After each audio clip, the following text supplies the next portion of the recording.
aujourd'hui, j'ai invité pour vous Monsieur le curé. Eh oui! Bienvenue, David. Merci beaucoup, David merci Vincent. beaucoup. C'est le curé de la paroisse Sainte-Victoire de Victoriaville. Bon, arrête, tu vas m'impressionner, là. Depuis longtemps, tu nous impressionnes, David. Ben, c'est pas ça que je souhaite. Bienvenue à cette émission. Merci. Ça fait longtemps que Ben je t'appelle, que je t'invite. Ça me fait plaisir de te recevoir. Heureux de me joindre à vous. Les gens sont certainement très heureux de te voir. David, il y en a des défis dans l'Église de Victoriaville. C'est bien ça. Quand on aime relever les défis, on est gâté. Quels sont les défis de notre Église en ce moment? On vient de finir la pandémie. Ça a été tout un défi. Oui, c'est un très grand défi, la période de pandémie. Il nous a permis, entre autres, comment je dirais ça, de découvrir des nouvelles choses. On espère que ça achève, mais c'est pas encore sûr, là. Non, il faut être prudent aussi en même temps, mais je pense qu'on s'en va vers de plus en plus d'assouplissement. Ce qui est vrai pour la société est vrai aussi, j'oserais dire, pour nos façons de se rassembler en communauté aussi, là. Mais les défis que l'on a vécus pendant la pandémie, qu'on continue de relever, j'oserais dire, représentent un peu les défis auxquels on doit faire face. Toutes les organisations ont dû s'ajuster. Nous, un des grands défis pour nous, j'oserais dire, à la paroisse, dans les différentes communautés, c'est d'une certaine manière de mobiliser les gens. Moi, je dirais que c'est pas mal le grand défi de mobiliser, rassembler les gens à ce qu'ils prennent en main, j'oserais dire, ce qu'ils ont à cœur, leur communauté chrétienne, pour découvrir que c'est peut-être pas juste l'affaire de Monsieur le curé, comme on était habitué. Ouais. Monsieur le curé, où on a été longtemps peut-être à le voir quasiment comme un roi au-dessus de tout, disons, moi, je veux le casser, ce modèle-là. Je veux faire en sorte, je veux favoriser une vie qui vient de la communauté, des baptisés, qui prennent soin des baptisés, qui prennent soin de leur communauté, qui ont à cœur de se rassembler, de vivre leur foi. Puis moi, je suis prêt à supporter, donner l'élan, encourager, mais je ne veux pas mener tout seul en haut, comment je dirais ça. Je veux vraiment qu'on puisse ensemble vivre ce qu'on a de plus cher. Comment concrètement ça se traduit dans les paroisses, cette mentalité-là que tu as? On a pris une option depuis quelques années. Il y a plusieurs manières de vouloir relever les défis de l'Église actuelle ou des communautés chrétiennes. Puis une des manières que nous, on a choisi, c'est de fonder ce qu'on appelle des ELP, des équipes locales de proximité.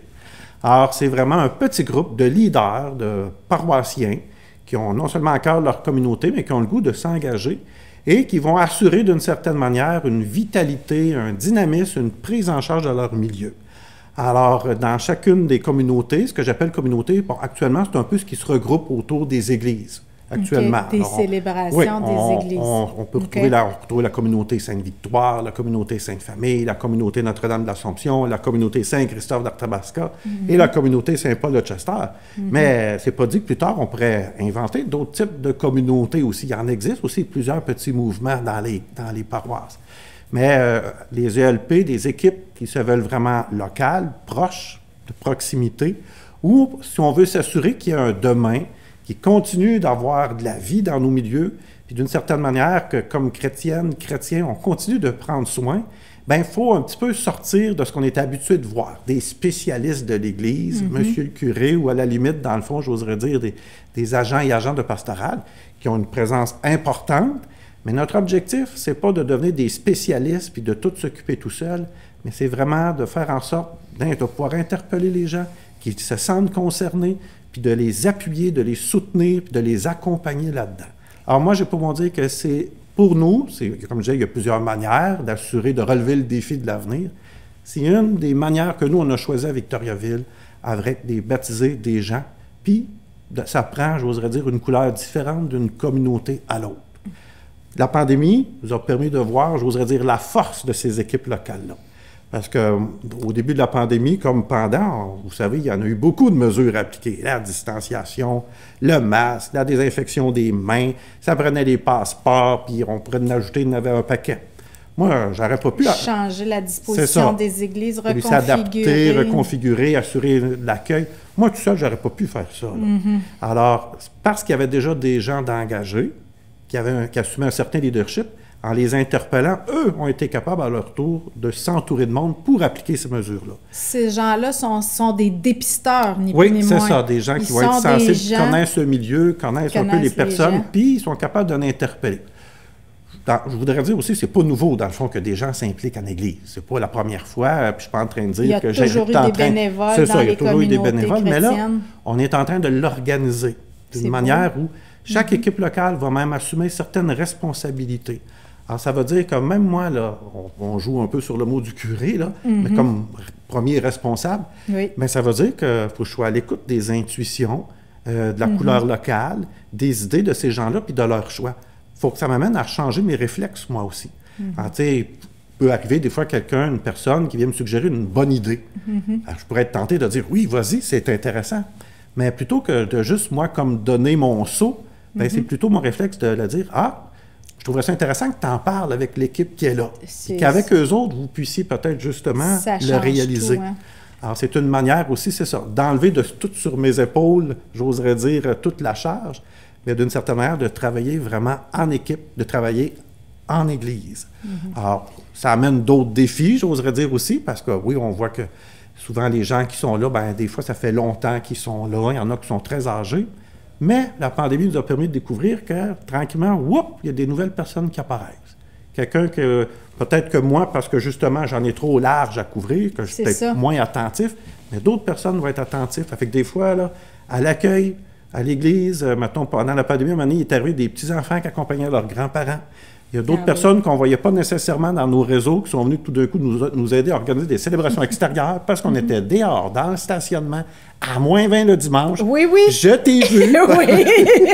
Nous avons célébré ensemble. Oui. Mais dans le fond, ces petits groupes-là, ça devient des foyers, des terreaux pour la créativité, puis d'une certaine manière, pour peut-être justement interpeller du nouveau monde. Ils ont des intuitions. Oui. Ensemble pour leur communauté, selon les besoins qu'ils ont identifiés. Alors, moi, j'oserais dire, le grand défi qu'on relève actuellement. Alors, bien sûr, c'est pas toujours évident. Peut-être qu'il peut arriver des fois qu'on pense une affaire et ça n'arrive pas comme c'était prévu. Mais, j'oserais dire, ça fait partie, j'oserais dire, de la démarche. C'est un peu ça, la vie. Hein? Alors, des fois, la vie, c'est jamais une ligne droite. C'est rempli de détours, puis c'est comme ça qu'on apprend. Puis même devant l'échec, j'oserais dire que ce n'est pas tout à fait un échec, parce que même si ça ne continue pas comme on l'avait pensé ou que ça ne se poursuit pas, on a quand même appris, on a rencontré des gens, on a essayé, il s'est passé de quoi. Alors, moi, pour mon dire, j'ai beaucoup d'espérance un peu là, dans un peu ce choix, cette option qu'on prend ici dans l'unitaire de Victo. Parce qu'une grande paroisse, comme est devenue la paroisse Sainte-Victoire en regroupant toutes les petites communautés, c'est sûr que ça manque de chaleur si on ne crée pas un noyau. C'est le danger. Ça a été les premières années. D'être loin, impersonnel. Puis pour les gens, je comprends aussi de dire... C'est pas ça une communauté fraternelle. La fraternité, là, pour qu'elle puisse s'exercer, c'est des gens qui se connaissent par leur nom, qui se saluent, qui se rencontrent, qui s'aident, qui savent quel est le besoin du voisin, qui sont présents dans les coups durs, dans les fêtes. C'était la force, j'oserais dire, des paroisses à l'époque, avant de se regrouper. De proximité. La différence, c'est qu'on ne veut pas refonder des petites paroisses avec les communautés. Alors, on est quand même en unité, mais chaque petite équipe locale, là où ils sont, ont chacun leur couleur propre, mais ils vont s'entraider les unes les autres. On a fait une rencontre dernièrement regroupant toutes les personnes impliquées dans ces petites équipes locales de proximité. Là, ils vont s'échanger des idées, puis ils vont se donner des suggestions, puis ils vont être capables de s'entraider parce que, par exemple, une équipe locale, comme j'oserais dire celle de Sainte-Famille, a une très grande sensibilité envers le ministère de la Charité. Une autre communauté, je pense celle de Sainte-Victoire, où il y a beaucoup de résidences personnes âgées, vont développer cette sensibilité-là par rapport aux aînés. À la solitude. Et dans le fond, ils ne seront peut-être pas capables d'assumer le tout de la mission d'une paroisse, chaque petite communauté, mais quand on regarde chacun de leurs charismes, on est capable de dire qu'ensemble, on est capable de couvrir, j'oserais dire, tous les défis de la mission d'une paroisse. Mais chaque petite communauté apporte sa part, j'oserais dire, sa couleur, son morceau au grand casse-tête que l'on forme. C'est très beau. David, un autre défi de l'Église de Victoriaville, les églises. Oh oui! Depuis quelques années, même depuis, on a beaucoup questionné la pertinence, aussi la capacité financière de la paroisse de maintenir les bâtiments en place. C'est un grand... Dernièrement, l'automne dernier, avec la Ville, il y a eu un sondage. Un sondage, oui, au printemps-été 2021. Alors oui, c'est un sujet qui est délicat, parce que ça vient toucher, j'oserais dire, des appartenances de la part des gens. Ça touche à la fois l'histoire, alors c'est un sujet qui est complexe, mais en même temps... je suis en train de dire que c'est important de savoir aussi où est-ce qu'on s'en va. Pour ne pas être mal pris dans quelques années, puis se rendre compte, ben là, on est arrivé au bout, on a épuisé tous nos efforts, tout notre argent, puis que finalement, ben là, on est mal pris, puis on se doit, comme tout d'un coup, de tout fermer. Bon. Il n'y a pas de plan. Notre objectif, c'est vraiment de se donner une vision pour être capable de faire en sorte que ces bâtiments qui ont été, comment je dirais ça, qui ont un impact dans le milieu, significatif, qui font partie du paysage à la fois urbain, social, alors, qu'on puisse peut-être développer soit différents partenariats ou s'assurer que d'autres personnes vont être capables d'en prendre soin. Je ne suis pas en train de dire qu'on va fermer des églises ou des bâtiments. Les gens, c'est ce qu'ils ont comme des fois, on a peur. Parce qu'on l'a vécu avec l'église Saint-Martyr et Saint-Gabriel aussi. Saint-Gabriel, il y a eu des déchirements, il y a eu de la peine de la part de certains citoyens de perdre leur bâtiment, leur lieu de culte, puis aussi, c'est toute la vie, les moments marquants d'une vie, le baptême, les mariages, les funérailles. L'histoire c'est écrite dans ces bâtiments. C'est plein d'émotions, c'est un lien très affectif. Ce que je serais porté un peu à dire en premier lieu, c'est que faut être lucide quand on regarde, dans le fond, les bâtiments. Financière. Je ne veux pas me mettre la tête dans le sable en disant on fait comme si de rien n'était, puis ça va bien aller, puis que dans le fond, on fait... c'est ça. Alors, moi, je suis lucide quand on regarde que ce soit au niveau monétaire, la façon d'aider, peut-être la paroisse a peut-être changé, évolué, puis on vit dans une société où c'est pas tout le monde qui se reconnaît d'appartenance vis-à-vis de l'Église, puis c'est pas mal en soi. On développe d'autres formes d'appartenance. Il y a aussi, d'une certaine manière, un peu moins de fidèles, il y a un peu moins de personnes qui fréquentent ces lieux-là. Bon, alors, il faut regarder ça lucidement. Puis le financement est affecté. Qui est un défi, c'est ça, oui. Parce qu'entre autres, quand on fréquente, on contribue. C'est ça. Quand on ne fréquente pas, on ne contribue plus. Et en même temps, la contribution des gens, bien sûr, vient pour aider au bâtiment, mais en premier lieu, et c'est peut-être aussi quand que je suis lucide par rapport à l'appel que l'on reçoit en Église, moi, mon engagement, mon but premier, ce n'est pas non plus d'entretenir un bâtiment. Je ne suis pas en train de dire que je ne respecte pas les lieux de culte qui ne sont pas importants, mais moi, ma mission comme prêtre, c'est prendre soin de la communauté chrétienne. Et la communauté chrétienne, elle est formée de personnes, de baptisés, qui cheminent, qui vivent des étapes de vie. Alors moi, qu'on se rassemble dans l'église Sainte-Victoire, qu'on se rassemble ailleurs, l'important pour moi, c'est qu'on puisse avoir un endroit pour se rassembler. Alors encore là, quand je suis lucide par rapport à ça, puis quand je regarde dans l'avenir, les manières peut-être qu'on risque de se rassembler plus tard, le nombre de personnes, j'oserais dire, comment que le lieu peut nous servir aussi, il faut que je sois également en vérité par rapport à ce qui s'en vient. Quel lieu peut être le plus favorable? Quel endroit peut nous rendre le plus service pour notre mission, qui est d'être présent aux gens, les accompagner, puis être proche de la réalité d'aujourd'hui. Ensuite de ça, comme je dis, je ne suis pas en train de faire un X sur un bâtiment plus qu'un autre. Je ne suis pas en train de dire que Sainte-Victoire, c'est fini, c'est du passé. Mais je ne peux pas le gérer seul. Je ne peux pas le porter seul, ce défi-là. C'est pour ça que depuis quelques années, il y a un comité avec la Ville de Victoriaville et d'autres partenaires où on veut, d'une certaine manière, s'assurer de la pérennité de ces lieux-là. Ou, comme tu le mentionnais, l'histoire de bien des personnes s'est écrite au niveau de l'architecture, de la culture, de l'histoire. Je ne souhaite pas que ces bâtiments-là, tout d'un coup, finissent en stationnement, en commerce ou en condo. Ce n'est pas ça du tout qu'on souhaite. Moi, je souhaite, comme tous les membres de ce comité-là, que ces lieux-là, qui ont toujours été des lieux... Gardent du sens. C'est ça, ces lieux qui ont toujours rendu service à la collectivité, continuent leur mission, leur rayonnement d'être au service de la collectivité. Qui a été financé par la collectivité aussi, c'est souvent l'argument. C'est la sensibilité que l'on a, que l'on porte. C'est dans ce sens-là que peut-être que l'avenir peut être, est-ce que ça peut être de dire, bon, on se départit d'un lieu, est-ce que ça peut être de dire, on s'en sert en partenariat avec quelqu'un d'autre, ou on décide de le conserver et puis de l'aménager. C'est pas quelque chose qui va se faire dans les prochains mois, comme je dis, on essaie de se donner une vision, de regarder à long terme, pour pas se faire prendre tantôt puis qu'il n'y ait plus rien. puis pas non plus être égoïste par rapport à dire on veut tout garder, tout pour nous autres, puis finalement les autres s'arrangeront. Alors oui, c'est un exercice qui est un peu comme un deuil. Ça demande du cheminement.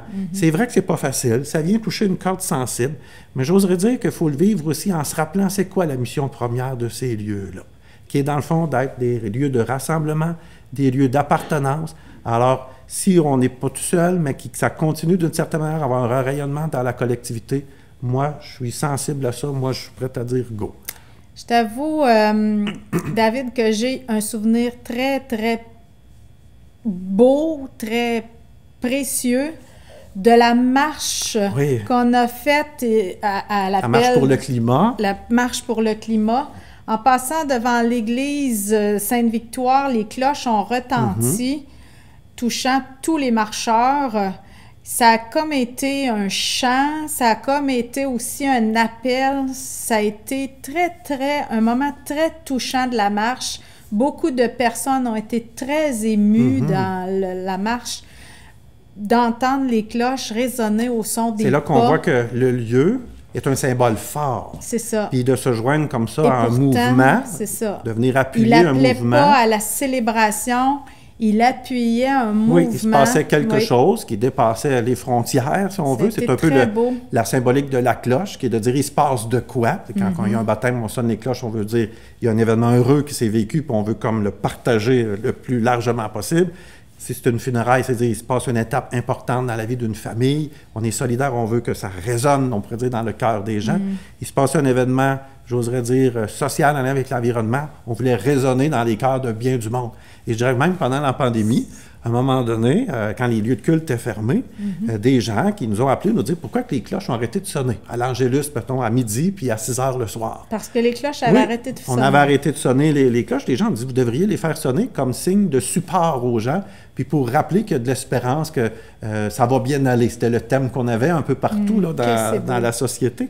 Alors, on s'est remis à refaire sonner les cloches à ce moment-là, parce qu'on avait reçu cette demande. Alors, c'est là qu'on voit que, d'où l'importance de prendre soin, c'est ça, de ce bâtiment-là, qui continue sa mission. Alors, même si elle devient différente, moi, je suis convaincu qu'il va se passer quelque chose de beau, puis on va assurer l'avenir de ce lieu-là. Même s'il n'est pas uniquement, si ce n'est pas uniquement des célébrations religieuses, ça peut être célébration religieuse, mais ça peut être aussi avec autre chose. Ton exemple, David, nous dit à quel point il est précieux d'entendre les murmures, les appels de la communauté, d'être sensible, d'être présent, d'être au cœur des souffrances, puis d'avoir une forme de réponse, ne serait-ce que la cloche. Ma mission comme prêtre, comme pasteur, ou entre guillemets, ma fonction de curé, c'est d'abord ça, de veiller dans le fond, à être sensible, à l'écoute, à marcher avec, à annoncer Jésus-Christ. Mais quand je dis annoncer, c'est pas convertir, c'est pas forcer les autres, c'est simplement être avec, là où ils sont, et puis être ce petit signe d'espérance. Alors moi, c'est ce qui m'anime beaucoup dans ma foi, dans mon engagement, à être ce petit signe d'espérance qui met en lien avec ce qui nous dépasse, ce qui est plus grand. Puis des fois, c'est nommé de bien des manières aussi. C'est peut-être pas toujours nommé avec mes mots, mais quand même d'amener, je ne sais pas, simplement d'éveiller ou d'allumer quelque chose d'intérieur pour la personne qui peut être signe d'espérance, que ce soit dans le deuil, dans la souffrance, la maladie, mais aussi des fois dans les beaux événements de vie. Là. Hier au soir, j'étais en train de préparer un mariage avec un jeune couple là, et qui sont très enthousiastes parce que ça fait 3 ans qu'ils attendent. Ils n'ont pas pu se marier dans les dernières années. Puis ils tiennent à leur engagement. C'est beau de voir ça. Ils n'ont pas pu célébrer leur mariage. Ça fait 3 ans, ça fait 2 fois qu'ils remettent. Là, ils vont le faire. Ils ont vraiment hâte. C'est un désir. Ils l'ont travaillé. Puis ils tiennent à le vivre à l'Église. Ils ont été prêts à attendre qu'on puisse les accueillir avec leur famille. Alors, je me dis, il y a quelque chose de très beau là-dedans. Il y a quelque chose à soigner dans du désir. D'accueillir le désir des gens. Puis d'une certaine manière, de faire route avec eux aussi. Sans jugement, sans prosélytisme, en étant avec eux un peu à la même manière que le Christ était aussi avec les gens, ou j'oserais dire un peu à la manière du pape François actuellement aussi. David, tu es un peu comme un entrepreneur. Tu as une grosse business, non? Tu as des défis de relations humaines. C'est pas mon charisme d'avoir une grosse business. Humaines, des défis financiers, des défis d'immobilisation, des défis... Est-ce qu'il y en a qui te dépassent? C'est sûr que moi, comme prêtre, comme pasteur, j'ai pas été formé en gestion des ressources humaines, j'ai pas été formé non plus en marketing. Mais tu as l'esprit, David. Oui, mais mon esprit, c'est surtout de savoir m'entourer, pour pas le faire seul. C'est pour ça qu'il y a quand même des gens... Mon défi à moi, c'est de reconnaître tes charismes. Quelqu'un va être bon dans ce domaine-là. T'aurais-tu le goût de venir aider ta communauté, de mettre les services, tes talents, ton expertise au service de ta communauté chrétienne? C'est ce qui va m'aider beaucoup, parce que moi, je ne suis pas le mieux placé pour gérer des finances, gérer un budget, ou d'une certaine manière, toute cette grosse machine-là. Mais mon défi à moi, c'est vraiment... trouver les bonnes personnes, savoir bien m'entourer. Puis d'une certaine manière, moi, je suis un gars qui aime travailler en équipe. J'aime pas ça être tout seul, j'aime pas ça travailler seul non plus. Alors moi, j'aime ça me sentir en communauté, entouré. Puis, comment je dirais ça? C'est agréable aussi, là. Je pense au conseil de fabrique, à l'équipe pastorale, je pense aux équipes locales là, qu'on parlait tantôt, l'équipe du secrétariat. On a du fun aussi, là. Ça t'en fait du monde dans ton réseau, Ben, avec qui tu dois entretenir aussi des relations on personnelles. On est attentifs les uns aux autres, mais fondamentalement, on le fait pour un plus. Bien sûr, des fois, les personnes qui arrivent quand elles sont nouvelles, ben là, ils ont besoin de s'acclimater, c'est ça, il faut qu'on les s'intégrer. apprivoise, eux autres aussi, il faut qu'ils les apprivoisent. Mais j'oserais te dire qu'on a beaucoup de plaisir. David, un prêtre, est-ce que ça prie? Ah! Je l'espère, oui. Pries-tu? Oui, le charisme de la prière. Moi, tous les matins. Alors, c'est souvent un moment dans la journée où le téléphone ne sonne pas. Ça ne cogne pas à la porte. C'est fermé. C'est calme dans la maison. Alors, souvent, le matin, en me levant avant même de déjeuner, là, de bonne heure le matin, c'est là que je prends un temps vraiment de silence. Il y a beaucoup de personnes qui viennent se confier à moi, qui me demandent de prier pour elles. C'est là que je les dépose à ma prière. J'ai bien sûr dans la journée d'autres moments aussi, mais le matin, c'est vraiment un moment privilégié où souvent, je vais confier ce qui s'en vient, les personnes qui m'ont demandé à penser à eux autres, puis aussi les projets que je porte, les questions, puis ce que je vis, puis aussi savoir rendre grâce, dire merci. Parce que des fois, quand on passe la journée, comment je vais faire ça, ou comment ça va aller, mais finalement, ça finit toujours par bien aller, mais je veux dire merci, parce que ça a bien été, il y a telle personne qui est passée. Ce soir, je vais dire merci parce que je t'ai rencontré. Oui. L'entrevue a bien été. Souhaitons-le. Oui. La parole de Dieu, David. Oui. Tous les jours, la parole toutes de Dieu, les semaines. Bien, évidemment, avec, comme on t'appelait à célébrer régulièrement. Ben oui. Mais j'ai aussi l'occasion de participer à la victoire de l'amour. Oui. Et puis, bon, c'est pas la télé qui m'intéresse, mais ce que je trouve intéressant, c'est que ça m'amène à plonger dans la parole de Dieu et d'une certaine manière à aller aussi partager avec d'autres le message qui nous est donné. Et puis, j'avoue que ça me fait du bien, parce que ça d'une certaine manière, j'allais dire, ça m'oblige. Ça m'interpelle à creuser la parole de Dieu, à aller fouiller, puis d'une certaine manière à passer le message. Alors, j'aime ce défi-là. Tant qu'ils auront besoin de moi, je suis prêt à participer à l'émission. Puis c'est aussi une activité qui est en dehors de la paroisse. Pas que j'aime la paroisse, mais ça me fait du bien de vivre un autre défi qui est en dehors aussi. D'apprendre à connaître d'autres personnes. Mais la parole de Dieu est au cœur de mon ministère. Alors, que ce soit dans les célébrations, que ce soit pour certains engagements comme ça à l'extérieur de la paroisse, ou personnellement aussi. Il m'arrive de l'ouvrir de temps en temps puis de la lire. Un peu comme Gérard, des fois c'est au hasard. Je rouvre au hasard et je dis, c'est quoi la parole pour moi? Il faisait ça. Je le rencontrais. Oui. Ben oui. Je demandais à l'esprit, puis j'ai mes petits pains de parole sur le coin de mon bureau. Oui. Les petits pains de la parole. C'est ça. Puis je vais m'en pigeon de temps en temps. Là. Puis c'est fou comment que... c'est de la nourriture pour toi? Oui, c'est une nourriture qui m'aide au quotidien. Qu'est-ce qui te nourrit ensuite? Tu te reposes de temps en temps? Oui, j'oserais dire, j'en rends grâce beaucoup. J'ai repris la maison de mon grand-père. Alors, mon grand-père, du côté maternel, alors, il est décédé et j'ai repris la maison familiale, qui est une maison centenaire. C'est pas une grosse maison, c'est une petite maison en campagne, mais de me retrouver dans la nature. Et puis, ça a l'air un peu surprenant, mais je bricole un peu. J'ai trouvé, j'étais en train de rénover la maison. Tu t'es trouvé des nouveaux talents? Oui, alors j'ai tout rénové un peu l'extérieur de la maison avec des amis. Puis là, tranquillement, je fais une pièce par année.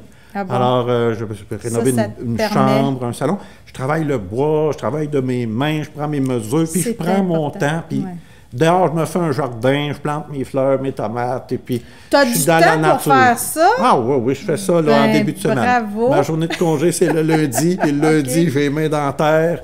Ou l'hiver, là, je suis en train de travailler le bois, là. Ah oui. Alors, oui. Là. Ça, c'est une autre forme de nourriture, hein? Oui, ça me fait du Décrocher bien. Oui. le lien avec la nature. Oui, Tu as un petit bois, tu dis, à portée de Oui, il y a une terre à marche? bois, la terre à bois familiale, là, qui est comme en face. C'est vraiment une maison à la campagne, là. OK. Alors, et puis, il y a des champs tout le tour, puis il y a un petit boisé. Fait que je vais faire de la raquette, du ski de fond, de la marche, là, et puis... Tu as des amis aussi? Oui, ça, par exemple, j'ai un très bon réseau d'amis. Je suis chanceux, moi, on va le dire un peu comme on se le dit entre nous autres. On a une gang de chums, on se connaît depuis secondaire. Ça fait longtemps, là. Et puis t'es resté proche? On est toujours proches, puis là, Mais c'était toute une gang de qu'est-ce gars, qu'ils pensent de ça, avoir un ami prêtre, eux autres? Oh, c'est ça. c'est Ils m'ont pas un connu prêtre, avant, hein? fait que c'est David qui connaît, c'est ça. C'est Alors, ça. justement, non, c'est un groupe précieux.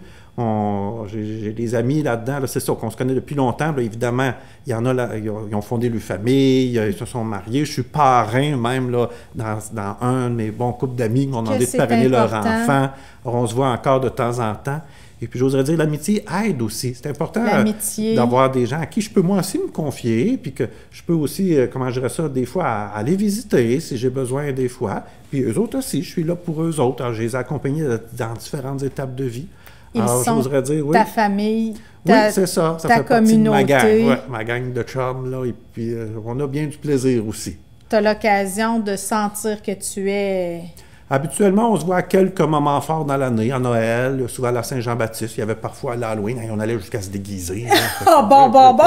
Ah, mais c'est pour dire, tu sais, j'ai une vie un peu comme les autres aussi, simple là, de mon âge. Ordinaire, qu'on pourrait dire? Oh, oui, j'ai une vie ordinaire, là, et puis... Mais tu as un maître extraordinaire.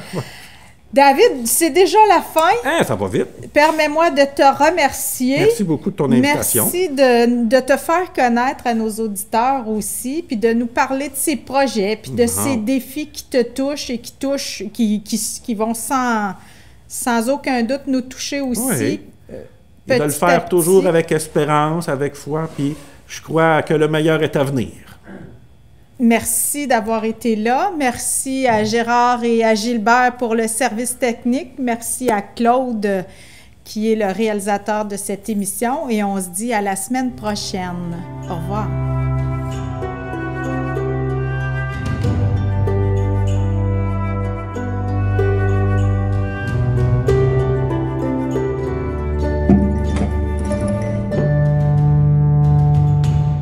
Je m'appelle Kéliane.